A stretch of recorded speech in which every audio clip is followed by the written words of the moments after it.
Meus irmãos, meus amigos, boa noite. Que a doce paz de Jesus envolva os nossos corações em muitas bênçãos de luz. Que Ele possa nos proteger, nos amparar, nos orientar a cada instante. Que possamos nos colocar receptivo às suas reflexões, às bênçãos em nossas vidas. Que possamos sentir Jesus em nosso coração. Ele que para nós é o nosso modelo e guia, para que possamos segui-lo através da vivência do seu Evangelho. Ele que anunciou e nos trouxe o Consolador, a doutrina espírita, que nos convida a iniciarmos uma jornada de crescimento, uma jornada de renovação, uma jornada de plenitude.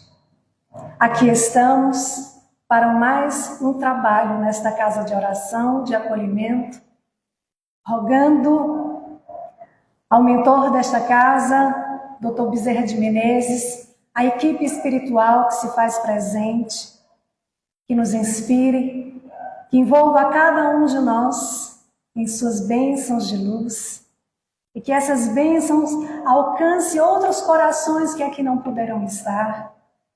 Aqueles também que irão nos acompanhar ao vivo pelo Facebook ou posteriormente nas redes sociais. Que Deus e Jesus abençoe a todos. O tema que fomos convidados para esta noite foi sobre os diferentes estados de alma na erraticidade. E o que é erraticidade? Erraticidade é o estado dos espíritos durante os intervalos de suas encarnações. O termo erraticidade se refere ao plano espiritual onde vivem os espíritos, as almas desencarnadas. Quando a gente vai ao Evangelho de João, capítulo 14, versículo de 1 a 3, nós encontramos o registro da fala de Jesus, que é uma promessa, que é um consolo para cada um de nós, quando ele disse: não se turbe o vosso coração, crede em Deus, crede também em mim. Há muitas moradas na casa de meu Pai. Se assim não fosse, já eu vos teria dito, pois vou preparar um lugar. Depois que me tiver ido e que vos houver preparado um lugar, voltarei e os retirarei para mim, a fim de que onde eu estiver, também aí estejais. Essa fala do Mestre está no diálogo que ele teve com os discípulos naqueles momentos finais de sua existência entre nós, quando ali ele se despedia e também fazia recomendações aos seus discípulos. Mas havia um discípulo que não tinha entendido bem e perguntou: mas para onde vais, mestre? Que caminho é esse que nós não conhecemos? E na sequência desse diálogo, Jesus responde, dá aquela resposta magistral que nós conhecemos: eu sou o caminho, a verdade e a vida. Ninguém irá ao Pai senão por mim. Também é nesse capítulo 14 que Jesus anuncia o Consolador. E para nós entendermos melhor aquelas palavras de Jesus, quando ele disse: há muitas moradas na casa de meu Pai, vamos até o Evangelho segundo o Espiritismo. Capítulo 3, Kardec coloca como título: há muitas moradas na casa de meu Pai. E no item 1, Kardec apresenta os versículos de 1 a 3, capítulo 14, que está no Evangelho de João. Na sequência, Kardec coloca como título no item 2, diferentes estados de alma na erraticidade. Onde Kardec inicia deixando muito claro que a casa do Pai é o universo. E as diferentes moradas são os mundos que circulam o espaço, que oferecem aos espíritos que neles encarnam moradas correspondentes ao adiantamento desses próprios espíritos. Kardec também vem nos falar que as palavras de Jesus podem se referir ao estado feliz dos espíritos, ou aos espíritos infelizes, aqueles que se encontram em sofrimento na erraticidade. E quem são esses espíritos? Ora, são aqueles que nos antecederam, que retornaram para o mundo espiritual depois da morte do corpo físico. Então, todos nós que aqui estamos encarnados, um dia voltaremos para o plano espiritual. E nos encontraremos na erraticidade, no plano espiritual. Felizes ou não? Vai depender das sementes que estamos plantando no jardim dos nossos corações. Como é que nós estamos aproveitando essa jornada, essa caminhada? Estamos caminhando com Jesus?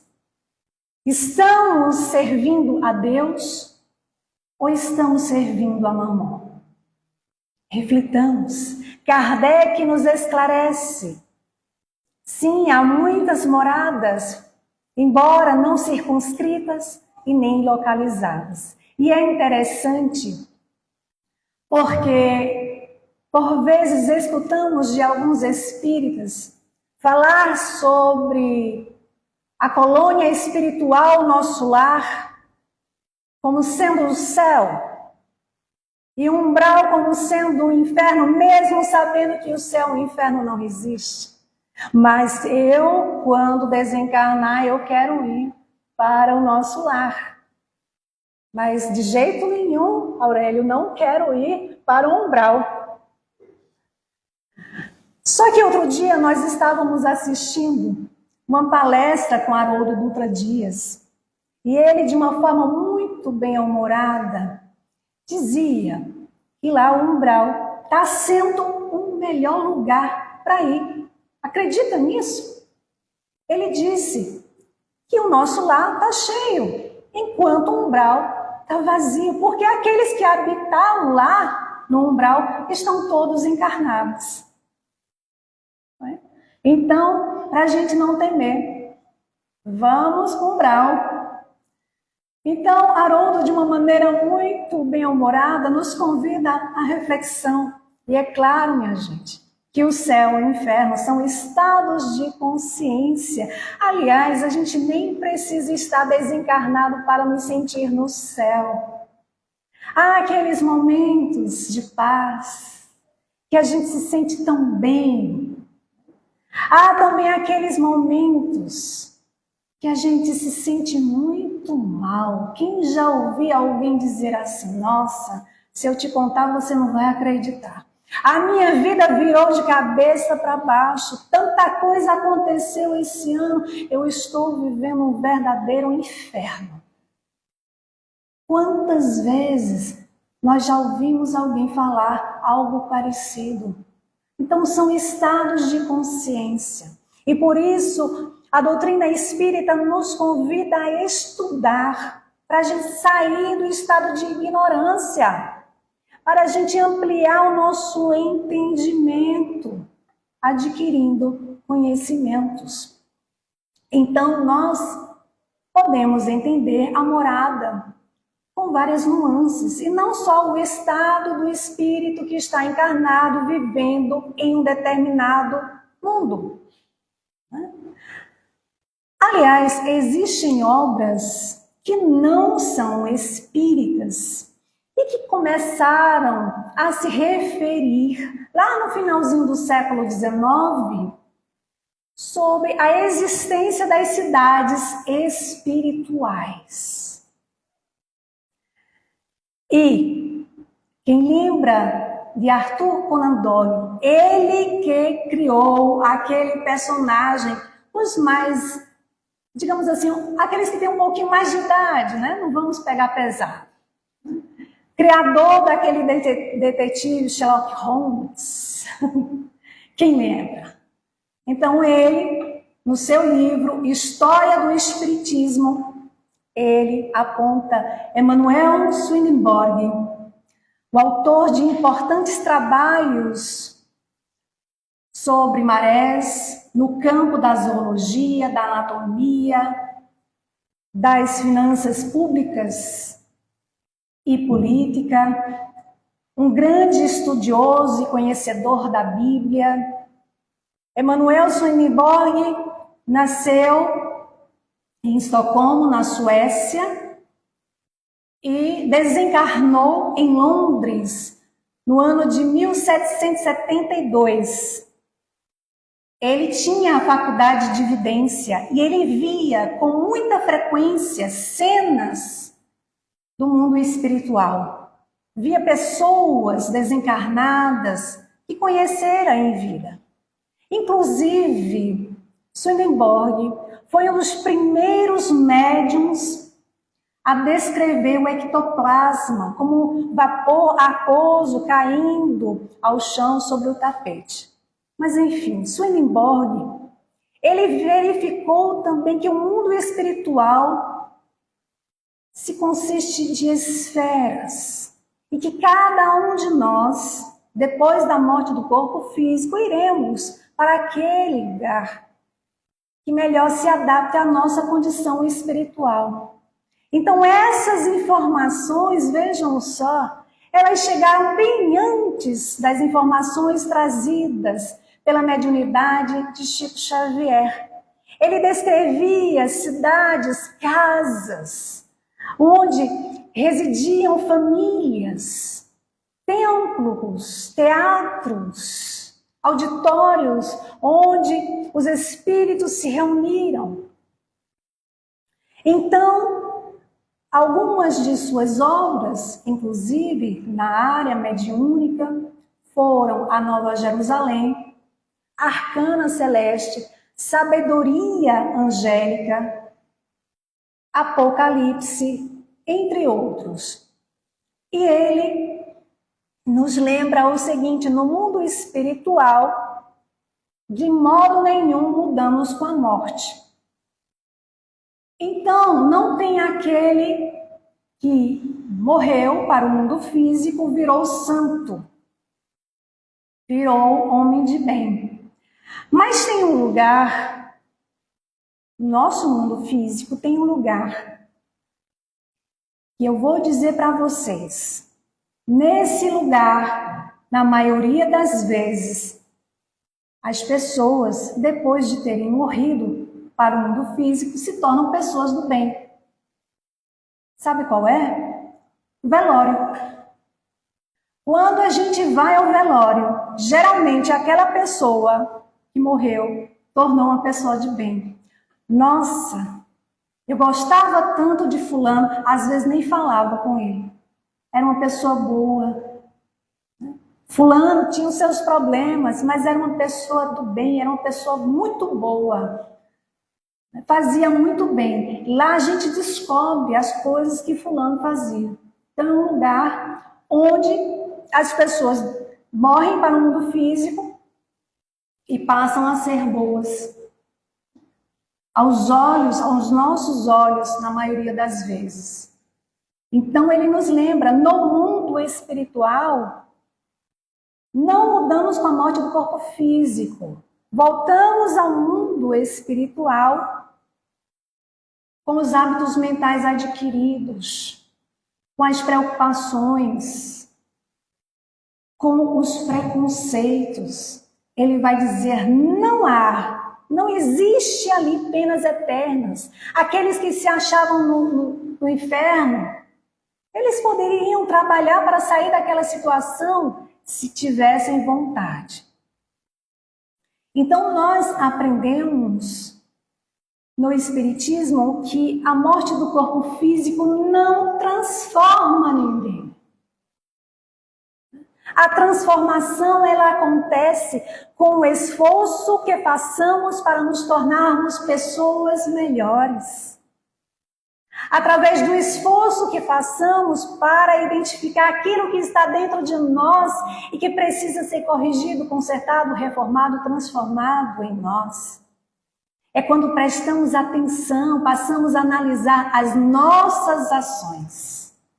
Então, entramos num plano espiritual da mesma forma que saímos dele, com as nossas ideias, com as nossas emoções, com os nossos sentimentos, com a nossa teimosia.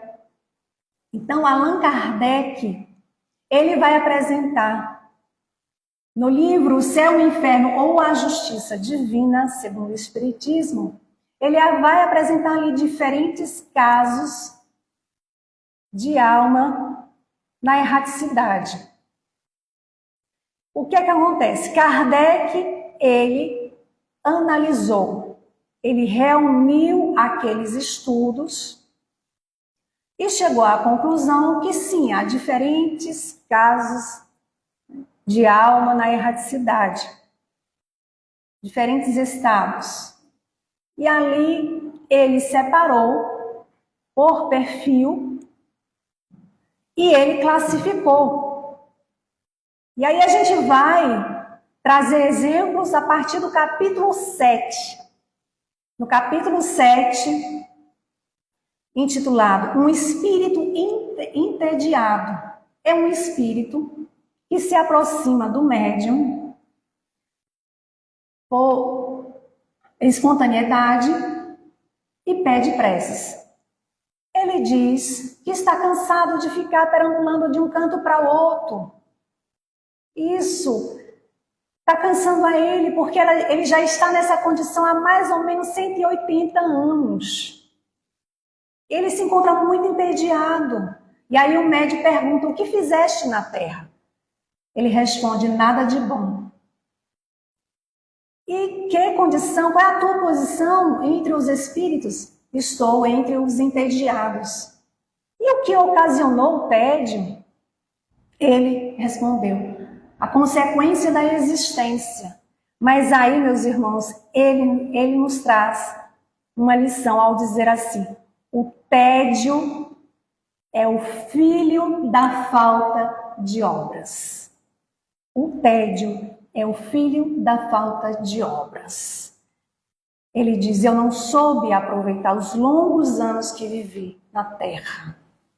O tédio paralisa a vontade. O tédio, a falta de obras, provém da preguiça. E a preguiça é a mãe da ignorância. Então, o que ele está nos dizendo? Que quando a gente não aproveita o tempo que aqui estamos neste mundo físico, para fazer o bem, para nos melhorarmos, e ficamos ali adiando. Aí eu até gostaria assim, de participar de um estudo, mas eu não tenho tempo. Aí eu gostaria de ler tal livro, mas toda vez que eu vou ler me dá um sono. Eu não consigo. E aí eu vou protelando, eu vou empurrando. Eu vou dando mais atenção às coisas do mundo. Mas se surgir uma festinha, está animado. Mas para as coisas espirituais fica colocando ali a dificuldade.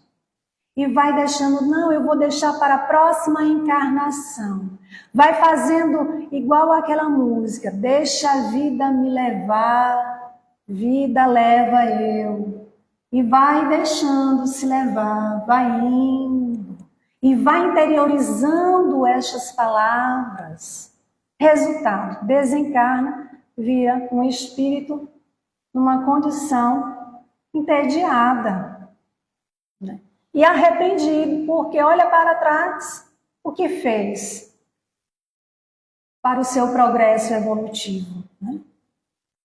E essa comunicação, ela foi dada por meio da psicografia, a escrita. E há um momento em que o médium pergunta por que a escrita dele muda com frequência, e ele responde: porque você pergunta demais. Eu estou cansado, eu estou entediado.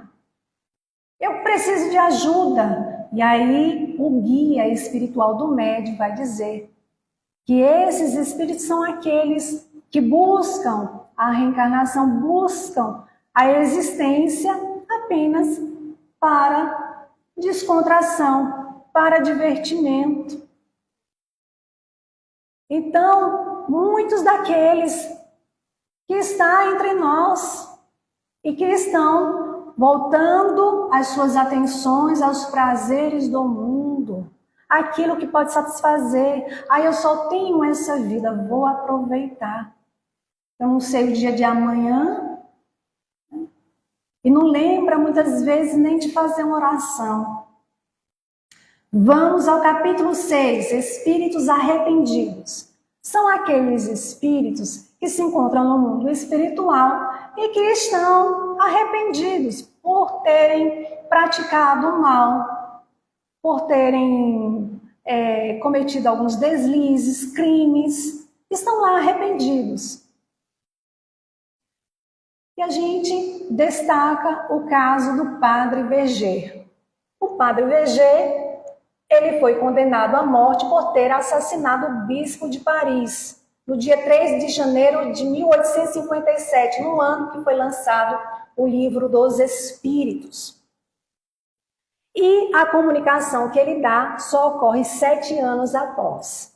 Ele conta que estava ali arrependido, né, pelo ato praticado, por ter matado o bispo, mas que deixou-se levar pelo seu caráter, que não podia admitir ali, não podia sofrer humilhações. Ele dizia que sofria muitas humilhações. Meus irmãos, aprendemos no Espiritismo que ao infringirmos as leis divinas, não é Deus que vai nos condenar. Não é Ele que vai nos culpar, que vai apontar, é a nossa consciência que vai nos mostrar que infringimos sim as leis divinas.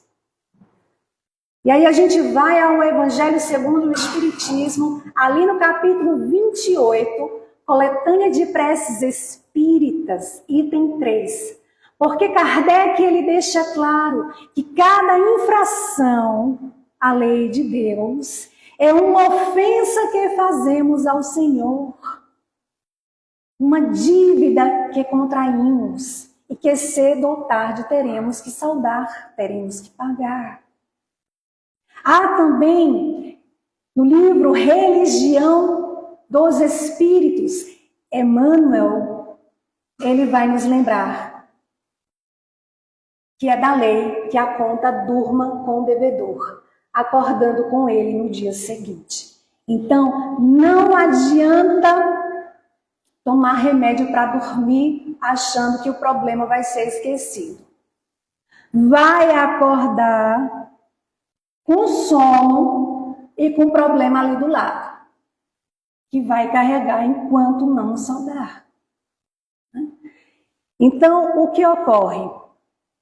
Quando há um arrependimento sincero, como foi o caso do padre Verger, ele passa a pedir uma proposta orientada pela espiritualidade para reencarnar e passar por uma expiação.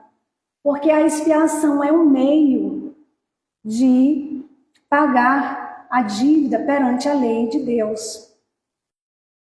Depois, Kardec, ele reuniu ali no capítulo 5 do livro O Céu e o Inferno as mensagens sobre os suicidas. Aqueles que se encontravam em grande sofrimento na erraticidade. Então, aqui trazemos um caso de um homem de mais ou menos 50 anos, que ele tinha se suicidado em um estabelecimento chamado Samaritana, em Paris. Depois ele dá a comunicação, depois do seu falecimento pelo suicídio, e diz: eu não sei onde eu estou agora. Dizem que eu estou vivo, mas eu sufoco no caixão. Então ele se sentia sufocado, ele se via ali sufocado no caixão. Mas naquele momento da reunião mediúnica que ele estava ali, ele se sentia aliviado. E é perguntado a ele qual o motivo dele ter suicidado. E ele toma um susto, ele disse: eu estou morto? Não, eu habito o meu corpo. Não sabes o que sofro? Eu estou abandonado, eu fugi do sofrimento para encontrar a tortura. Então vamos ver vários casos ali no capítulo 5 de diferentes estados de alma, na erraticidade, nessas regiões onde estão esses espíritos em sofrimento. Agora no capítulo 4, intitulado Espíritos Sofredores, destacamos aqui o caso do Novel. O espírito se aproxima do médium que conhecera em vida e diz assim: eu vou contar a você o que eu sofri quando morri. O meu espírito, retido ao corpo pelos laços materiais, teve grande dificuldade para dele se desligar. O que foi, para mim, a primeira e rude angústia. Então, o que aconteceu? Esse espírito estava desencarnado, porém, ele se mantinha ligado, preso ao corpo que estava em processo de decomposição.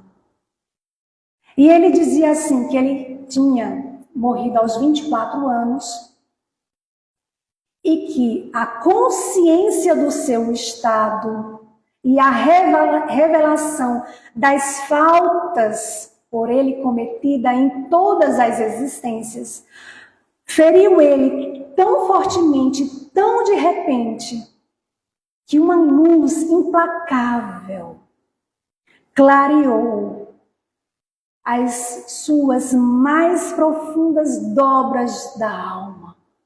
E ele se viu nu, preso de vergonha. E ele vai dizer assim: o mortal pode sentir a torturas materiais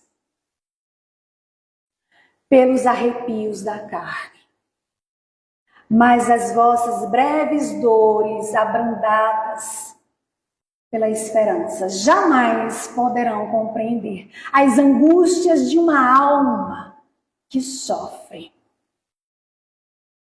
sem trégua, sem esperança, sem arrependimento. E nessa comunicação, ele se sentia aliviado pela oportunidade que ele tinha ali de poder desabafar. E aí vemos, meus irmãos, a importância de uma reunião mediúnica na casa espírita.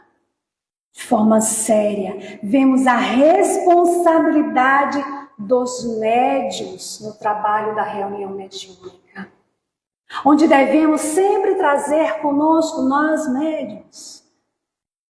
Quando Kardec nos fala, mediunidade é coisa santa, que deve ser praticada santamente, religiosamente.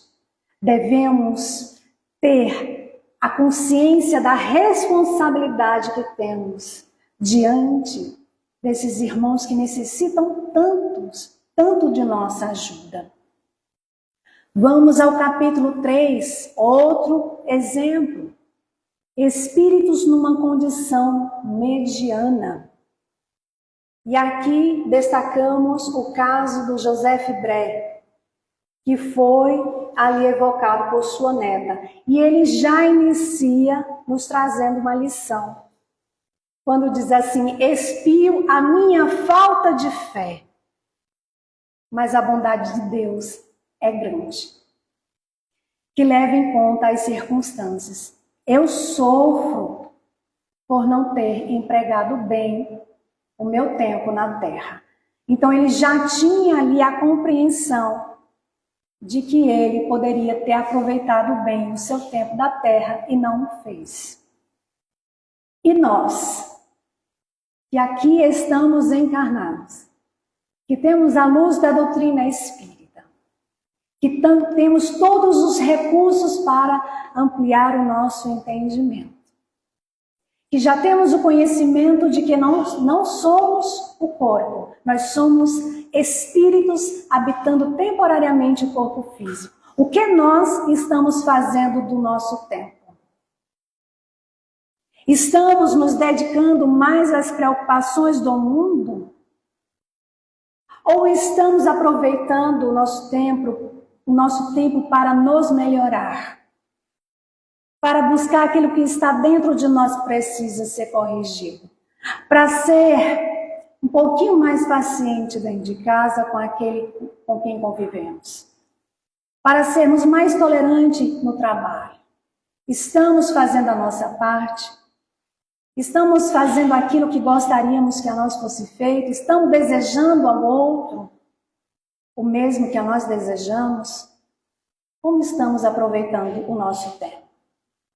Ele ainda vai nos lembrar ao dizer que para ser honesto diante de Deus, não basta não ter infringido as leis dos homens, mas é necessário não ter transgredido as leis de Deus. Quando transgredirmos as leis de Deus, nós vamos nos afastando desse amor, dessa lei que é a nossa verdadeira, que nos dá a verdadeira felicidade. Nos lembra os Espíritos na questão 614 de O Livro dos Espíritos, sobre a lei natural que é a lei de Deus. A única e verdadeira felicidade do homem, porque indica o que ele deve fazer e deixar de fazer, e ele só se torna infeliz quando dela se afasta. Nós só nos tornamos infelizes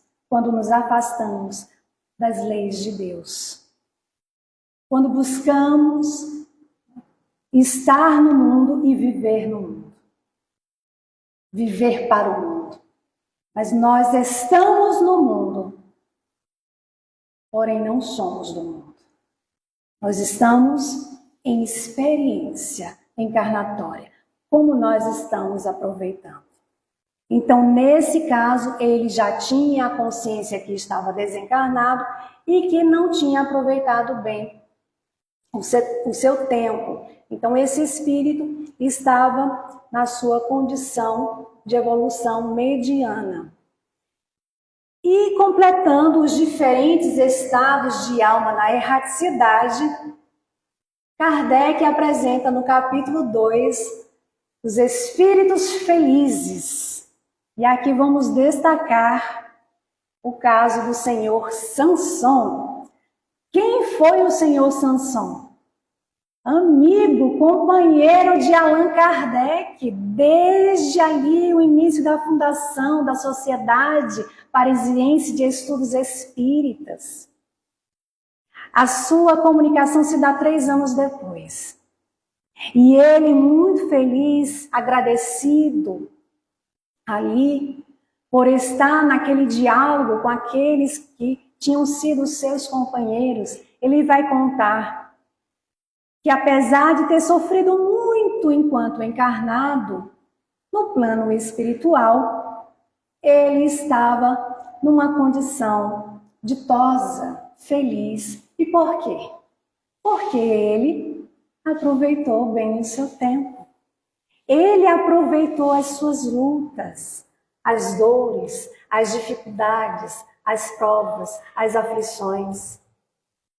Ele soube aproveitar, vendo em cada uma dessas vicissitudes, oportunidade de aprendizado. E ele dizia que se sentia renovado, revigorado por ter passado por todos os testes.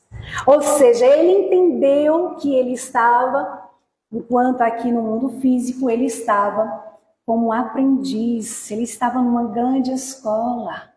Essa é a lição que ele traz para a gente. E todos nós estamos matriculados nesse planeta Terra. O nosso planeta é escola governado pelo nosso Senhor Jesus Cristo. Todos nós somos aprendizes. Assim como passamos de ano no colégio, na faculdade, nós aqui também estamos para passarmos a cada encarnação melhor do que quando aqui chegou. E para isso nós precisamos dos testes, das provas, precisamos enxergar essas vicissitudes como oportunidade de crescimento, de renovação, de elevação. Então Sansão era esse exemplo de espírito feliz, mas não puro. Tá? Não existiu no nosso mundo e o espírito puro, a não ser Jesus que esteve entre nós. Só Jesus que esteve entre nós é o exemplo de espírito puro, mas ele era um espírito feliz, que já tinha uma certa tranquilidade de consciência. Então, Kardec, ele reuniu ali no livro O Céu e o Inferno, ou A Justiça Divina, diversos casos de estados de alma na erraticidade. E nos apresentando um conceito espírita de que o céu e o inferno, quando ele coloca o título O Céu e o Inferno, ele nos apresenta um conceito espírita de que o céu e o inferno são estados de consciência. E que não tem nada a ver com o conceito de outras denominações religiosas que nós respeitamos. Então nós vamos aprendendo que há espíritos que eles nem se apercebem do estado que se encontram. E continuam nas casas, continuam fazendo as suas coisas e não para entender o que está acontecendo. Por que a família não fala com ele? Por que ninguém responde? Há espíritos que mesmo percebendo, continuam fazendo a sua maldade. Continua desejando o mal para o outro. Fica ali aguardando alguém, prestando atenção em alguém que esteja na mesma sintonia vibratória para chegar e ali abrir um processo, né, talvez de obsessão, por exemplo. Há aqueles revoltados que não querem ajuda de jeito nenhum. E há aqueles que se sentem libertos do corpo e vão procurar os amigos. Então as variações são muitas. Cada um está no plano espiritual ligado às suas emoções, aos seus sentimentos, às suas ideias, às suas teimosias que vivenciaram no plano físico. Cada um vive em companhia dos outros, na moradia psíquica que construiu para si. Somos seres, nós não podemos esquecer, em desenvolvimento. E podemos, se quisermos, mudar a nossa casa psíquica. Como? Nos melhorando. De bom modo acontece no mundo espiritual. Então nós somos influenciados e influenciamos de acordo com aquilo que ainda carregamos dentro de nós. E o que nos cabe fazer então? Construir uma casa, uma morada mais resistente, com ideais elevados. Jesus nos mostrou e nos mostra o caminho. E ele afirmou: eu sou o caminho, a verdade e a vida. Ninguém irá ao Pai senão por mim. E nós só seremos felizes quando estivermos sentindo, expressando, vivenciando os seus ensinos, os seus exemplos, o seu evangelho. Independente de crença. A pessoa pode até não ter crença nenhuma, não ter religião e fazer o bem. ser uma pessoa boa. Independe. E a doutrina espírita não faz proselitismo. A doutrina espírita não está preocupada com números de seguidores. E isso é a nossa preocupação de hoje. A doutrina espírita nos mostra que seu objetivo é a formação do homem de bem. É nos tornarmos felizes, melhores, fazendo o bem, seguindo a regra áurea que Jesus nos ensinou. Façamos aos outros aquilo que gostaríamos que a nós fosse feito. Então nós precisamos resolver a nossa relação com as leis divinas. Há um grande trabalhador da doutrina espírita que com certeza continua trabalhando no mundo espiritual, um grande divulgador, que eu e Soares particularmente, a gente admirava muito, porque ele falava, os olhos dele sorriam o tempo todo, podia ser qual fosse o tema, os olhos dele sorriam. André Peixinho. E ele dizia que no dia que resolvermos a nossa relação com Deus, todos os problemas estarão resolvidos. Então resolvamos hoje, começando agora, a nossa relação com Deus, nos aproximando das suas leis, modificando aquilo que está dentro de nós. Sigamos nesse trabalho com Jesus e com Kardec, para nos encontrarmos em estados mais felizes aqui e ao retorno do plano espiritual. Que Deus e Jesus abençoe a todos. Muita paz.